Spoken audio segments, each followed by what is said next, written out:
আজ পয়লা মাঘ। বাড়িতে ধান্যলক্ষ্মী পূজা।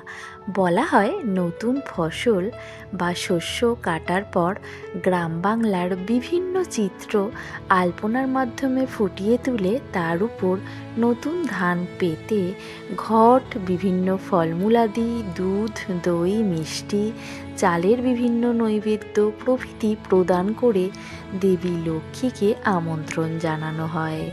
মা লক্ষ্মীর কৃপায় যাতে সারা বছর গৃহে শান্তি, সম্পদ এবং সৌভাগ্য বয়ে আনে এই পূজা।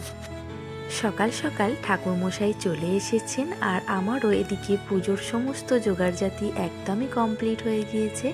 আর ঠাকুরমশাই এখন পুজোও শুরু করে দিয়েছে। নতুন ধান পেতে যখন মা লক্ষ্মীকে এত সুন্দর করে সাজানো হয়, মা লক্ষ্মীর সাজ দিয়ে পেঁচা, বিভিন্ন রকমের ছোটো বড় সব সিঁদুর কৌটো, কড়ি ইত্যাদি দিয়ে যখন মাকে সাজানো হয়, তখন কিন্তু ভীষণই সুন্দর লাগে দেখতে। আমার তো ভীষণ ভালো লাগে মায়ের এই রূপ। এখন পূজা শেষ হয়ে গেছে, তো ফুল মালা দিয়ে মায়ের রূপ আরও দ্বিগুণ হয়ে গিয়েছে। মা, তুমি সকলকে ভালো রেখো আর সকলের জীবন সুখ সমৃদ্ধিতে ভরে রেখো মা।